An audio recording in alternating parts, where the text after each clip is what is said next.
দেশে হামের টিকার সংকট ও শিশু মৃত্যুর ঘটনা খতিয়ে দেখছে সরকার। এর পিছনে কোনো অবহেলা আছে কিনা, থাকলে কে দায়ী তা নিশ্চিত করতে তদন্ত শুরু হয়েছে। এই কার্যক্রম শেষ হলে তদন্ত প্রতিবেদনটি জনসমক্ষে প্রকাশ করা হবে। স্বাস্থ্যসেবা বিভাগের সচিব মোহাম্মদ কামরুজ্জামান চৌধুরী এ তথ্য জানিয়েছেন। আজকে সমকাল সংবাদ পর্যালোচনা এ বিষয়ে বিস্তারিত জানাতে আমাদের সঙ্গে যুক্ত আছেন সমকালের সিনিয়র রিপোর্টার তবিবুর রহমান।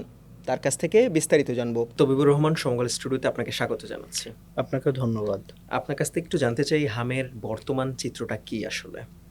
আচ্ছা, গতকাল পর্যন্ত যদি আমি বলি তাহলে হামে এ যাবৎ পর্যন্ত হাম এবং হামের উপসর্গে প্রায় ৩৫২ জন শিশু মারা গেছে এবং ৪৮,০০০ শিশু হাম এবং হামের উপসর্গ নিয়ে হাসপাতালে চিকিৎসা নিয়েছে।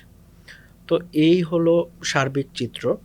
তবে এই চিত্রটা হচ্ছে শুধুমাত্র স্বাস্থ্য অধিদপ্তরে যে হাসপাতালগুলো থেকে তথ্য পাঠাচ্ছে সেই হাসপাতালগুলোর তথ্য। এর বাইরেও অনেক তথ্য আমরা পাচ্ছি না এবং এই তথ্যর মধ্যেও আমরা দেখেছি হচ্ছে কিছুটা অমিল রয়েছে। আমরা গত ২-৩ দিন আগে একটা প্রতিবেদন করেছি, সেখানে দেখাচ্ছি যে স্বাস্থ্য অধিদপ্তর বলছে বরিশালে মৃত্যু হয়েছে মাত্র ৩ জন, আমরা সেখানে খুঁজে দেখেছি ১৭ জনের উপরে। এবং ময়মনসিংহেও সেম এরকম ঘটনা হয়েছে, তারা দেখাচ্ছে ১৭ জন, কিন্তু টোটাল আমরা মৃত্যু বের করেছি ওখানে। হাসপাতাল পরিচালকরা বলছেন টোটাল মিলে ২৫ জন। তো এই গ্যাপগুলো তো আসলে আছেই, মানে সার্বিক চিত্র আমরা স্বাস্থ্য অধিদপ্তরের বরাত দিয়ে পেলে এটা পেতে পারে। এই যে ৩৫২ জন শিশুর মৃত্যু, এই মৃত্যুতে কারো অবহেলা আছে কিনা সেটি নিয়ে আজকে আপনার একটি প্রতিবেদন প্রকাশ হয়েছে।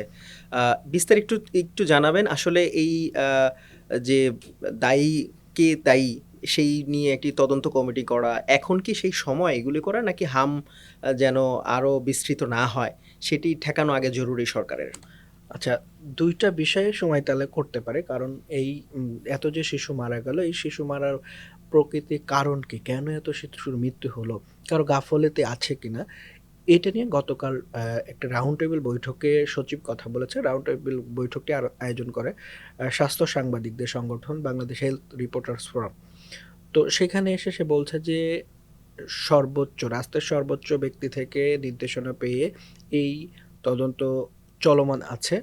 আমরা জিজ্ঞেস করেছিলাম তদন্ত চলমান বলতে তদন্ত কমিটির প্রধানকে কতদিনের মধ্যে তদন্ত প্রতিবেদন জমা দিবে।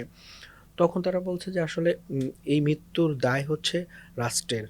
এটা উদ্ভাবনের জন্য একটা কমিটি গঠন করা হয়েছে। তবে এই কমিটি কারা আছে, প্রধানকে এই মুহূর্তে আমরা কিছুই বলতে চাচ্ছি না। তদন্ত শেষে প্রতিবেদন যদি আমাদের হাতে আসে তখন আমরা জনসম্মুখে তুলে ধরবো এই প্রতিবেদন। আমরা জিজ্ঞেস করেছিলাম কতদিনের মধ্যে শেষ হতে পারে তদন্ত। বলছে আপনারা আস্থা রাখেন, আমরা তদন্ত করে যদি কারো গাফলতি পাই সেই সময় আপনাদের জানাতে পারবো এই গাফলতির জন্য কারা দায়ী, কী কারণে এত মৃত্যু হলো। আরেকটা বিষয় বলছেন যে সরকারের তাহলে এখন কি করণীয়? এখানে জনস্বাস্থ্য বিশেষজ্ঞ, পুষ্টিবিদ সহ প্রায় ২৪-২৫ জন অতিথি ছিল। তারা এক বাক্যে বলেছিল আসলে সরকার একটি কাজ ভালো করেছে, সেটা হচ্ছে টিকাদান কর্মসূচিটাকে সে ভালোভাবে করতে পেরেছে। এর বাইরে অনেক বিষয়ে সমন্বয়হীনতার অভাব ছিল। তার মধ্যে এক বলছে যে এই যে মহামারী পরিস্থিতি তৈরি হয়েছে, এই মহামারী পরিস্থিতি সরকার ঘোষণা করলে কাজ আরও সহজ হতো, সেটা ঘোষণা করেনি সরকার। ২ হচ্ছে এই রাউন্ড টেবিল বৈঠকে হচ্ছে কী কারণে এই মৃত্যু বাড়ছে এবং সংক্রমণ ছড়িয়ে পড়েছে, বেসিক্যালি ৪ থেকে ৫টা কারণ উল্লেখ করছে। তার মধ্যে হচ্ছে প্রধান কারণ হচ্ছে হাম পরিবর্তে নিউমোনিয়ার কারণে বেশি মৃত্যু হচ্ছে এবং করোনার মধ্যে প্রায় ৩১% শিশু টিকা পায়নি এবং হচ্ছে গত সরকারের আমলেও কিছু টিকার ঘাটতি ছিল, টিকা কার্যক্রম ব্যাহত হয়েছে। সেই কারণে শিশুদের মধ্যে ইমিউনিটি গ্যাপ বা রোগ প্রতিরোধ ক্ষমতা কমে এসেছে। এটার মূল কারণ হচ্ছে এটা।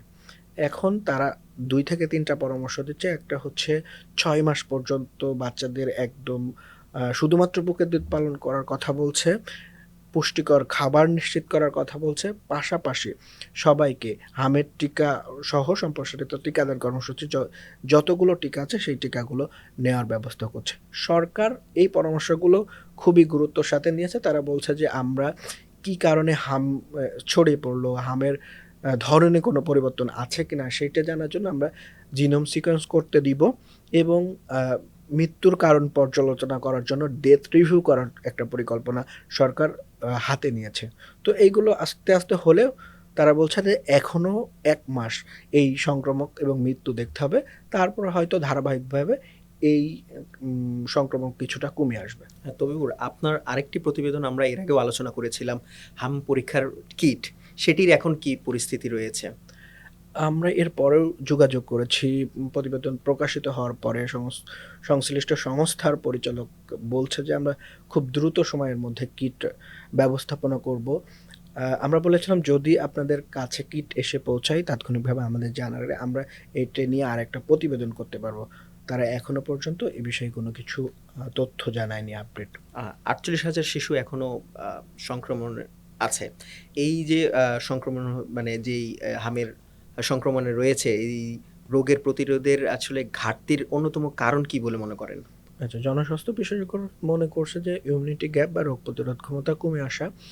এর বাইরে হচ্ছে একটি মেজর আমরা WHO র একটা প্রতিবেদন দেখেছি। সেই প্রতিবেদনে উল্লেখ করা হয়েছে ঢাকার ৪ টি এলাকায় মূলত প্রাদুর্ভাব বেশি। ৪ টি এলাকাই বস্তি এলাকা এবং এই বস্তি এলাকায় জনবসতিপূর্ণ মানুষ বসবাস করে। তো এইটা নিশ্চিত করার জন্য তারা বলছেন যে বস্তি এলাকা থেকে কোনো শিশু যদি হাসপাতালে আছে তাদেরকে হাসপাতালে রেখেই ট্রিটমেন্ট দিতে হবে।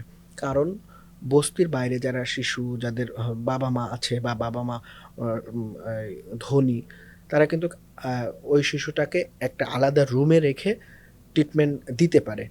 কিন্তু বস্তি এলাকার এক রুমের মধ্যে ৫-৭ জন থাকে। সেই কারণে তারা এই সংক্রমণ দ্রুত ছড়ানো ঠেকানোর জন্য পরামর্শ দিচ্ছে বস্তি এলাকা থেকে যদি কোনো শিশু আসে তাকে হাসপাতালে ভর্তি রেখেই ট্রিটমেন্ট দিতে হবে ১ আর ২ হচ্ছে যে এই হাসপাতালের আশেপাশে যেগুলো বস্তি আছে সেই বস্তিগুলো ধরে একটি হাসপাতাল আলাদা করে দিতে পারলে তাহলেও সংক্রমণ কিছুটা কমানো সম্ভব। সংক্রমণের কথা বলছিলেন যে এখনকার যে চিত্রটা, এটা কি গ্রাফে যদি আপনি আমাদেরকে একটু বুঝান যে সংক্রমণের হারের গ্রাফটা কিরকম আছে এখন আগের তুলনায়? আচ্ছা, আমরা মূলত আসলে বাংলাদেশে যদি আস্তে, আস্তে ধীরে, ধীরে সংক্রমণ ছড়িয়ে পড়েছে। ১ম দিকে গত হুম। ডিসেম্বরে মূলত রোগী পাওয়া যাচ্ছিল ২-১ জন করে। জানুয়ারির ৪ তারিখে রোহিঙ্গা ক্যাম্পে এইটা শনাক্ত হয়েছে। মার্চে এসে আসলে ব্যাপক আকারে ছড়িয়ে পড়েছে এবং আমরা গণমাধ্যমে দেখেছি ১১ দিনে ৩৩ টা শিশু মারা যাওয়ার পরে, ব্যাপক হারে ছড়িয়ে যাওয়ার পরে তখন সরকার এখানে ঘোষণা করেছে যে আসছে এবং হামের কার্যক্রম শুরু করছে। এখানে একটা তথ্যর লুকোচুরি ধরতে পারেন। কারণ যদি জানুয়ারি থেকে গণমাধ্যমকে জানাতো সরকার, বলতো যে হামের প্রাদুর্ভাব ঘটছে। নিয়মিত সংবাদ ব্রিফ করতে পারত বা হচ্ছে হামের কার্যক্রম নিয়ে সরকার আলোচনা করতে পারো। সেই জায়গা থেকে সরকারের গ্যাপ ছিল। সরকার এসে এখানে সার্কুলেট করছে মার্চের ১৫ তারিখ থেকে শনাক্ত। যখন একজন মৃত্যুবরণ করেছে সংক্রামক ব্যাধি হাসপাতালে, তখনই আরকি এই বিষয়টাকে সামনে নিয়ে আসছে এবং সর্বোচ্চ চেষ্টা করছে টিকাদান কর্মসূচি ডেভেলপ করার জন্য। দ্রুত সময়ে সারা দেশে টিকাদান কর্মসূচি বাস্তবায়ন করার জন্য। যদি সরকার হচ্ছে জানুয়ারি থেকে এই ইনিশিয়েটিভটা নিতে পারত এবং সবাইকে সচেতন করতে পারত, আন্তঃমন্ত্রণালয় বৈঠক করে সিদ্ধান্ত নিতে পারত কোন, কোন কাজগুলো আগে করা, তাহলে এত শিশু হয়তো নাও হুম। মারা যেতে পারত। হ্যাঁ, সরকারি হাসপাতালগুলোতে তো হামের চিকিৎসা দিচ্ছি। প্রাইভেট হাসপাতালগুলোর কি চিত্র? আচ্ছা, আসলে মূলত এটা সংক্রামক এবং ছোঁয়াচে রোগ। এই রোগ হচ্ছে একজনের হলে একদিনের মধ্যে আরও ১৮ জনের মধ্যে ছড়াতে পারে। তো যেই কারণে হচ্ছে বেসরকারি চিকিৎসা খুবই কম হয়। বেসরকারি হাসপাতালে যদি কেউ যায় এই উপসর্গ নিয়ে, তারা মূলত সরকারি হাসপাতালে পাঠায়ে দেয় এবং হচ্ছে শনাক্ত হওয়ার পরে চিকিৎসা শুরু হয়। অনেক ক্ষেত্রে র্যাশ উঠে গেছে, অনেক ক্ষেত্রে জ্বর অনেক বেশি। ডাক্তাররা হামের চিকিৎসা দিয়ে আসলে একবারে কোনো চিকিৎসা নাই। উপসর্গ বেশ চিকিৎসা। কারো যদি অক্সিজেন লেভেল কমে যায় তাকে অক্সিজেন দিয়ে সহায়তা করে। কারো ডায়রিয়া হলে ডায়রিয়া রিমুভের জন্য চেষ্টা করে। কারো দেখা যাচ্ছে নিউমোনিয়া সারানোর জন্য ব্যবস্থা করে।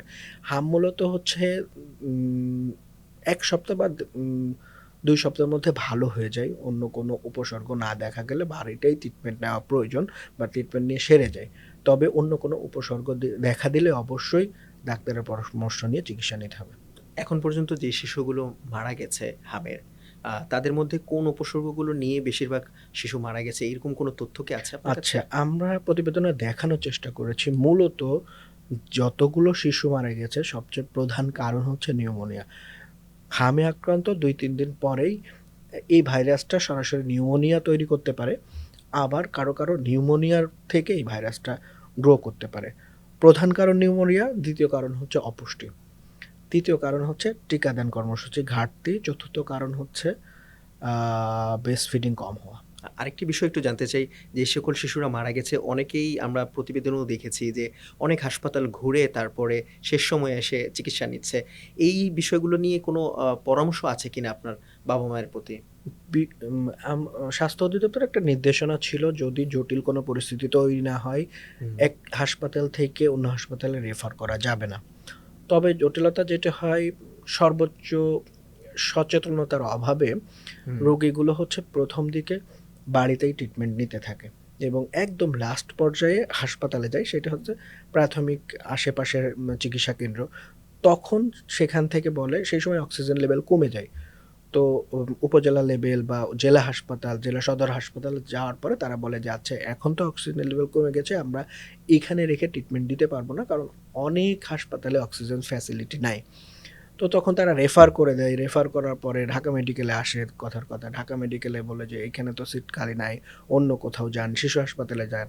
শিশু হাসপাতালে গিয়েও দেখে এরকম সেম সিট খালি নাই। তখন কি করবে? অন্তত ২ থেকে ৩ টা হাসপাতাল ঘুরে রোগীর অবস্থা, ট্রিটমেন্ট শুরু হয়ে আরও ১ দিন পরে যেয়ে। তো অবজারভেশন, যে শিশুগুলো মারা গেছে ঢাকায়, সেই শিশুগুলো হচ্ছে একদিন ভর্তি হওয়ার ১ দিনের মধ্যে প্রায় অর্ধেক শিশু মৃত্যুবরণ করেছে এবং এই শিশুগুলো দেখা গেছে ৩ থেকে ৪ টা হাসপাতাল ঘুরে এসে এই ঢাকার যেকোনো একটি হাসপাতালে ভর্তি হচ্ছে। আমরা ৩ টি হাসপাতাল নিয়ে কাজ করেছিলাম। ঢাকার বড় ৩ টি হাসপাতাল, ওই ৩ টি হাসপাতালের অবজারভেশন একই। আপনাকে অসংখ্য ধন্যবাদ আমাদেরকে সময় দেওয়ার জন্য। আপনাকেও ধন্যবাদ আমাকে আমন্ত্রণ জানানোর জন্য। দর্শক, এই ছিল সমকাল সংবাদ পর্যালোচনার আজকের বিষয়। অন্য কোনো দিন অন্য কোনো বিষয় নিয়ে আমরা আবারও হাজির হব। ততক্ষণ পর্যন্ত সমকালের সঙ্গেই থাকুন।